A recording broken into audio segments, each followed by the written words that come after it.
یعنی کہ آپ کے پاس بس اتنا ہی حق ہے کہ آپ کے پاس اگر کوئی امانتاً اللہ کے رسول کی بات ہے وہ دوسروں تک پہنچا دیں، بس آپ بری و ذمہ ہو گئے۔ آپ کو یہ حق نہیں دیا اللہ کریم نے، یا تھانے دار بنا کر نہیں بھیجا کہ آپ نے ڈنڈے کے زور پر اس کو منانا ہے کہ نہیں میں تمہیں کہہ رہا ہوں تم نے ایسا ہی کرنا ہے۔ یہ اللہ کریم نے اپنے انبیاء کرام کو بھی اس طرح کا حکم دے کر نہیں بھیجا۔ مقصد صرف اتنا ہے کہ جو بھی آپ عمل کریں گے یہ بات سمجھا دی جائے کہ اب عمل تم اچھے کر رہے ہو تو اس کی سزا یا جزا یا برے عمل کی وہ اللہ کریم کے پاس تمہارے اعمال کی تمہارے لیے ہے اور میرے اعمال کی میرے لیے۔ جیسے سورہ کافرون میں اللہ نبی اکرم صلی اللہ علیہ وسلم فرمایا تھا نا، لکم دینکم ولی دین، تمہیں تیرا دین مبارک اور ہمیں اپنا دین مبارک۔ تو یہ ہے سبق جو نبی اکرم صلی اللہ علیہ وسلم کی زبان اقدس سے امت محمدیہ صلی اللہ علیہ وسلم کو دیا جا رہا ہے کہ لٹھ لے کر کسی کے پیچھے پڑ جانا یہ دین اسلام میں جائز نہیں ہے۔ اور پھر دوسری بات یہ ہے جو آج ہمارے معاشرے میں جو بدبختی کی حد تک ہم جا پہنچے ہیں کہ اختلاف کو ہم مخالفت تک لے جاتے ہیں۔ علمی اختلاف جو ہے وہ ہر دور میں ہوا، اور یہ یاد رکھیے گا اس بات کو کہ علمی اختلاف صحابہ کرام کے درمیان بھی ہوا کرتے تھے۔ ایک بات پر کئی رائے جو تھی وہ صحابہ کرام کی ہوا کرتے تھے کہ نہیں تاجدار کائنات صلی اللہ علیہ وسلم نے یہ جو کیا تھا اس کا مطلب یہ نہیں تھا، اس کا مطلب یہ تھا۔ تو یہ علمی اختلاف تو صحابہ کرام میں بھی موجود تھا، مگر اس کا مطلب یہ نہیں ہے کہ میدان جنگ بنا رکھا تھا انہوں نے۔ اسی طرح ائمہ کرام ہیں، تبع تابعین ہیں، یہ جو چار فقہ کی ہم بات کرتے ہیں نا، چار فقہ امام اعظم ابو حنیفہ کی ہے، امام مالک کی ہے، امام شافعی کی ہے، امام احمد بن حنبل کی ہے۔ وہ چار فقہ بنی کیوں؟ چار فقہ اسی لیے بنی کہ ہر امام نے دوسرے امام سے کسی نہ کسی معاملے پر اختلاف کیا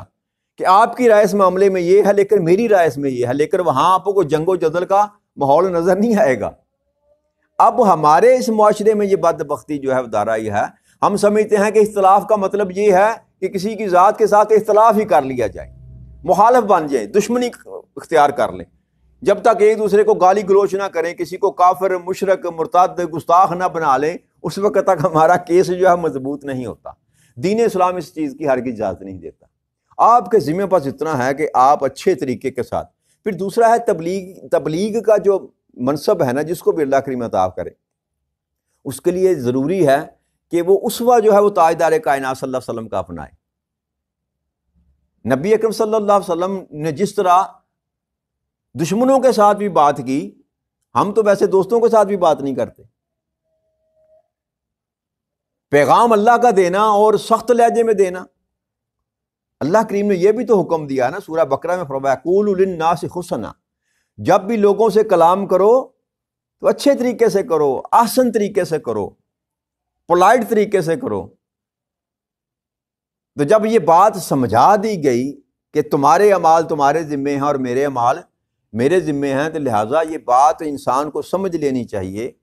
کہ اگر میں دین کے معاملے میں دین کی خدمت کرنا چاہتا ہوں یا دین کا پیغام دینا چاہتا ہوں تو بس اس حد تک ہی میری ذمہ داری ہے۔ اگر میرے پاس کچھ امانت ہے، اگر میں اس قابل ہوں کہ میرے پاس کچھ ایسا دین کا علم ہے جو میں آگے منتقل کر سکتا ہوں، تو میرے ذمہ بس اتنا ہی کام ہے۔ پکڑ کر کسی کو سیدھے راستے پر لگانا نہ انبیاء کرام کو اللہ کریم نے کہا اور نہ ہماری ذمہ داری۔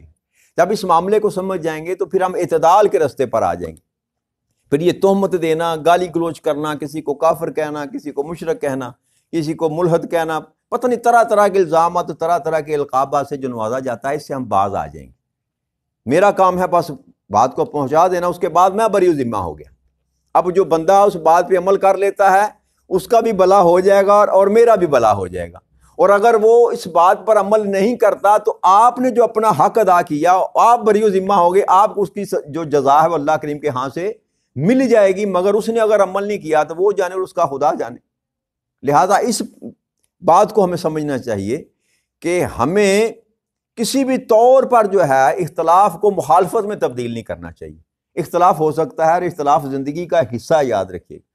انسان کو اللہ کریم نے پیدا کیا،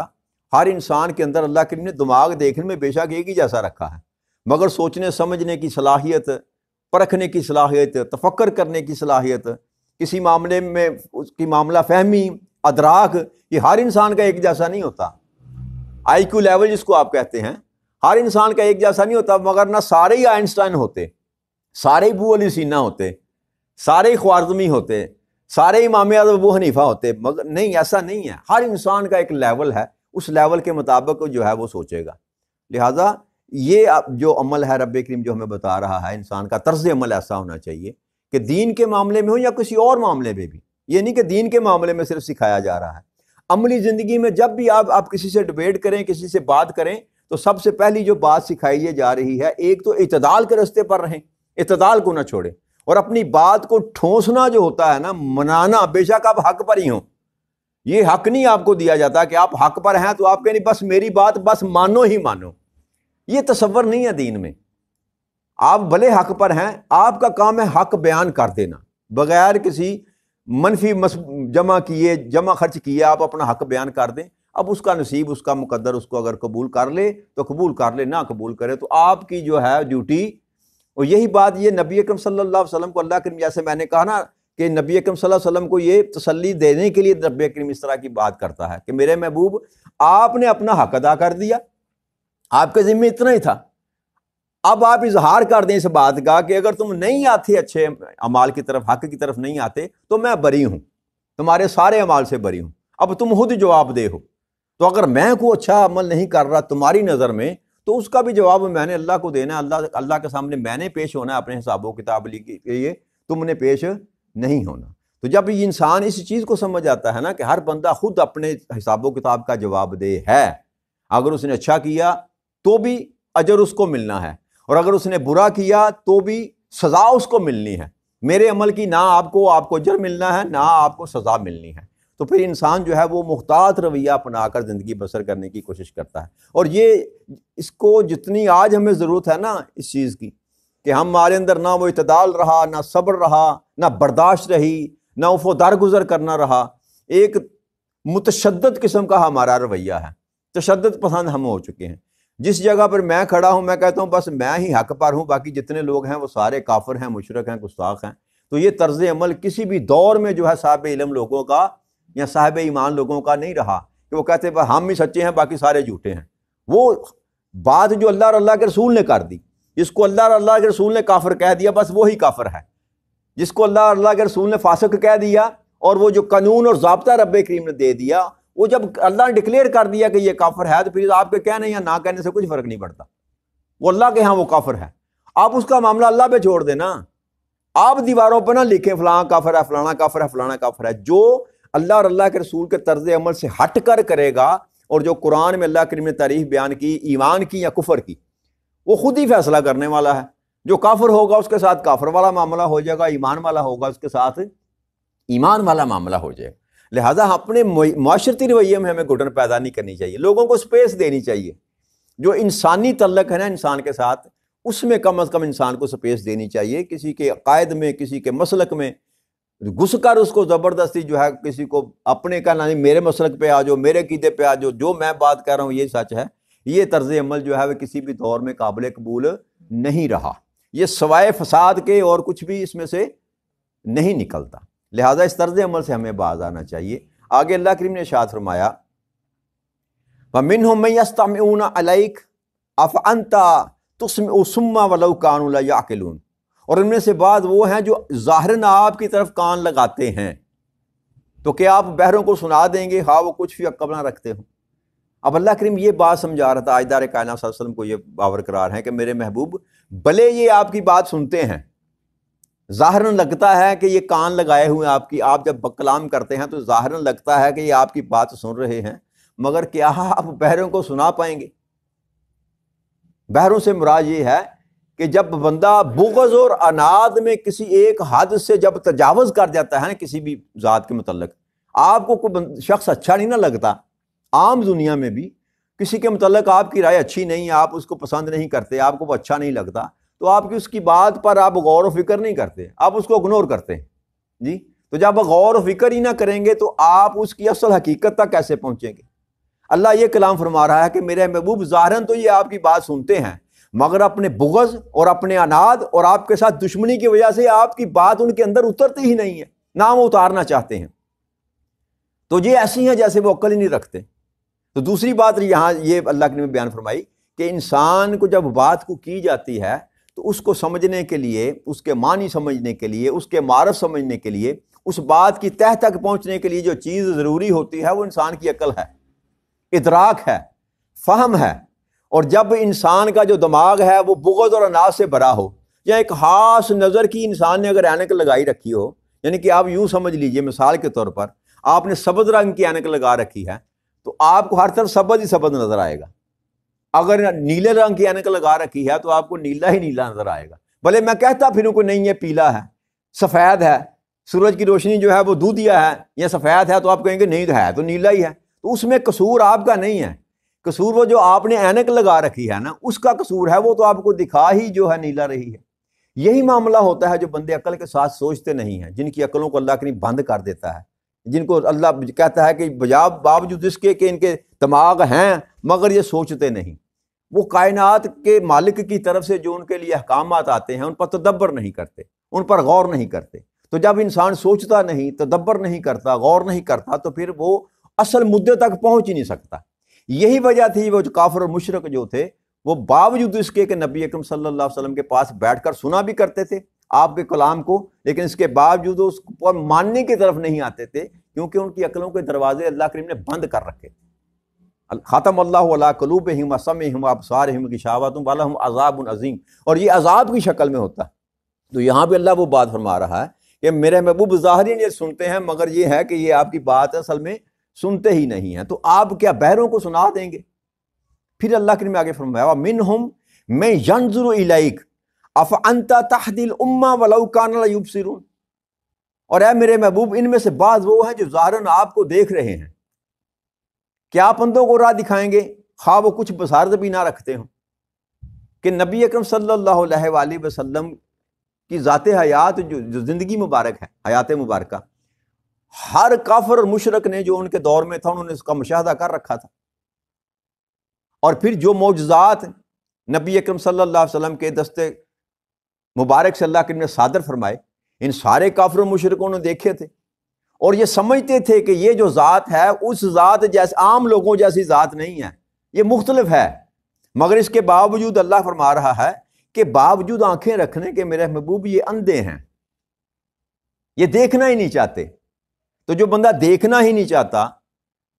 تو اللہ فریم کہتا ہے کہ یہ بصارت نہیں رکھتے، باوجود اس کے کہ ان کی نظریں جو ہیں وہ ہیں، آنکھیں کام کرتی ہیں، مگر جو حق کی بات کو یا حق کو دیکھنے کے لیے تیار نہیں ہوتا، اللہ کے ہاں وہ گونگا بھی ہے، بہرا بھی ہے اور اندھا بھی ہے۔ جو حق سنتا نہیں، حق مانتا نہیں، حق بیان نہیں کرتا، یہ ساری قوتیں رکھنے کے باوجود اللہ کے ہاں وہ ایسا ہی ہے کہ جیسے زبان سے وہ گونگا ہے، آنکھوں سے وہ اندھا ہے اور کانوں سے وہ بہرا ہے۔ اور جو بندہ ادراک اور فہم نہیں اپناتا اللہ کے ہاں وہ بے عقلا ہے، بھلے وہ اپنے آپ کو کتنا بھی دانشور کیوں نہ کہے، اللہ کے ہاں اس میں عقل والی بات ان لوگوں میں اللہ اس کا شمار نہیں کرتا کہ جو عقل والے ہیں۔ ان اللہ لا یظلم الناس شیئا ولکن الناس انفسهم یظلمون، اللہ کریم ارشاد فرماتا ہے بے شک اللہ لوگوں پر ذرا برابر ظلم نہیں کرتا لیکن خود ہی اپنی جانوں پر ظلم کرتے ہیں۔ کہ اب انسان جو بھی عمل کرتا ہے اللہ کریم اس کے مطابق اس کے ساتھ معاملہ کرے گا، اگر اچھا عمل کرے گا تو اس کی رب کریم اس کو جزا عطا فرمائے گا، اور اگر برے عمل کرے گا تو اس کی رب کریم کے ہاں اس کو سزا مل جائے گی۔ یہ بات اللہ فرما رہا ہے کہ میں کسی کے پر ایک رائی کا دانہ برابر بھی ظلم نہیں کرتا۔ جو کچھ بھی ظلم اگر کرنا ہے انسان نے وہ خود اپنی جان پہ کرنا ہے۔ اگر برے اعمال اکٹھے کریں گے، اللہ اور اللہ کے رسول کی بات کو نہ مانیں گے تو خود ہی اپنی جانوں پر ظلم کر رہے ہیں۔ میں کسی پر ظلم نہیں کرتا، میری یہ صفت نہیں ہے کہ میں کسی پر ظلم کروں، نہ یہ میری شان ہے کہ میں کسی پر ظلم کروں۔ وَيَوْمَ يَحْشُرُهُمْ كَانَ لَمْ يَلْبِثُوا إِلَّا سَاعَةً مِّن النَّهَارِ يَتَعَارَفُونَ بَيْنَهُمْ قَدْ خَسِرَ الَّذِينَ كَذَّبُوا بِلِّقَاءِ اللَّهِ وَمَا كَانُوا مُهْتَدِينَ۔ اور اللہ فرماتا ہے جس دن میں ان کو جمع کروں گا نا، حشر کے دن، تو وہ محسوس کریں گے کہ گویا وہ دن کی ایک گھڑی کے سوا دنیا میں ٹھہرے ہی نہ تھے، ایک دوسرے کو پہچانیں گے بے شک وہ لوگ سارے میں رہے جنہوں نے اللہ سے ملاقات کو جھٹلایا تھا اور وہ ہدایت یافتہ نہ ہو سکے۔ اب اللہ کریم کہتا ہے یہ جو لوگ ہیں جو دنیا میں اللہ کی بات کو ماننے کے لیے تیار نہیں ہیں، دنیا میں اللہ کی حقانیت کو تسلیم کرنے کے لیے تیار نہیں ہیں، تاجدار کائنات صلی اللہ علیہ وسلم کو سچا ماننے کے لیے تیار نہیں ہیں، اللہ فرماتا ہے کہ جب حشر کے دن میں ان کو اکٹھا کروں گا نا، میرے سامنے جب آئیں گے تو اس دن جب ان سے سوال بھی کیا جائے گا، جیسے آگے قرآن کریم میں ایک دو مقامات پر اللہ نے بات کی، ان سے پوچھا جائے گا کم لبستکم، کتنا ٹھہرے زمین میں، تو اللہ فرماتا ہے وہ کہیں گے کہ دن کی ایک گھڑی کے سوا ہم دنیا میں ٹھہرے ہی نہیں. ایک مختصر سی زندگی نظر آئے گی ان کو. اور اس کا سبب یہ بھی ہے کہ وہ 50,000 سال کا ایک دن، اور وہ بھی 50,000 سال جو ہیں وہ اللہ کے ہاں کے دن کی بات کر رہے ہیں. یہاں دن کا تعین نہیں ہے، یہ 24 گھنٹے کا دن نہیں، اللہ ہی بہتر جانتا ہے کہ وہ پیمانہ کیا ہے. 50,000 سال کا دن جب ہوگا تو اس دن کے حساب سے جب انسان اپنی زندگی کو دیکھے گا تو وہ تو بہت تھوڑی سی ہوگی. تو وہ کہیں گے کہ ہم نے تو بس تھوڑا سا ہی وقت گزارا. تو اللہ دوسری بات یہ کہتا ہے کہ وہ ایک دوسرے کو پہچانیں گے. اور پھر یہ بھی آتا ہے کہ ایک دوسرے پر الزام دیں گے. وہ کہے گا کہ تم نے میرا بیڑا غرق کیا، میں تیرے کہنے پر جو تھا بے خبر رہا، تیرے کہنے پر میں نے کفر پر ڈٹا رہا، تو نے مجھے غلط راستے پر لگایا. تو اللہ اس کی بھی وضاحت کرتا ہے کہ اس دن قیامت کے دن تو ہر بندہ انکار کر دے گا. پر جس کے سبب سے بھی کوئی کسی کفر میں پڑا رہا وہ صاف انکار کرے گا کہ میں نے کو پکڑ کر، ایون یہاں تک کہ شیطان اللہ کی بارگاہ میں یہ کہے گا کہ مولا کریم میری ان پر تو کوئی قوت ہی نہ تھی، طاقت ہی نہ تھی، میں نے کو پکڑ کر ان کو میرا مطلب ہے غلط راستے پر تو نہیں لگایا، میں ان بات کی نہ مانتے. عقل تو انسان کو اللہ کریم نے عطا کر رکھی ہے نا. اگر آپ کو کوئی برائی کی طرف بلاتا ہے، بلکہ آپ کے ہاتھ کے اوپر اگر کوئی آگ کا انگارہ رکھنا چاہے، کوئی آگ کا انگارہ آپ کے ہاتھ پہ رکھنا چاہے تو آپ اس کو اجازت دیں گے؟ کیوں نہیں دیں گے؟ آپ کو پتا ہے کہ جب آگ میرے ہاتھ پر آئے گی تو میرا ہاتھ جل جائے گا. اتنی تو عقل انسان کو ہے. تو مقصد صرف یہ ہے کہ ہمیں اس بات کا یقین نہیں ہے کہ جہنم کی آگ بھی ہے، اور یہ کام اگر میں کروں گا تو اللہ کریم مجھے جہنم میں پھینکے گا. جب یہ یقین ہو جاتا ہے نا تو پھر شیطان جتنے مرضی حربے کرتا پھرے، انسان کبھی جہنم کی طرف سفر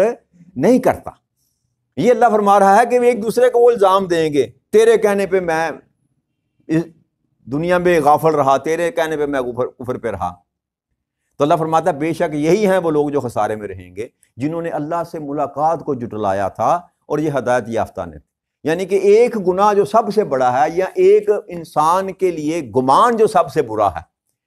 یا ایک یقین جس پر ہم کھڑا ہونے کے لیے تیار نہیں ہے، اللہ کے ساتھ ملاقات کا، یہ سب سے بڑی بیماری ہے. اور یہی انسان کی تباہی کے لیے کافی ہے. اگر مواخذے کا انسان کو خوف نہ ہو کہ میں نے اللہ کے سامنے پیش ہونا ہے، یہ کھڑے ہونا ہے، تو اللہ کہتا ہے کہ پھر اس دن یہ سارے لوگ خسارے میں رہیں گے جن کے اندر یہ بات نہ تھی، راسخ نہ ہوئی تھی کہ انہوں نے کبھی میرے سامنے بھی پیش ہونا ہے. تو لہٰذا اگر یہ بات انسان کو راسخ ہو جائے تو پھر انسان خسارے والوں میں سے نکل کر منافع والوں میں چلا جاتا ہے. تو اللہ کریم سے دعا ہے کہ اللہ کریم ہمیں بھی یہ یقین کی حد تک ایمان جو ہے نا نصیب ہو جائے کہ ہم نے اللہ کے سامنے پیش ہونا ہے اور ہمارے ہر عمل کا جو ہے وہ محاسبہ کیا جائے گا. وما علینا الا البلاغ المبین. السلام علیکم ورحمۃ اللہ وبرکاتہ.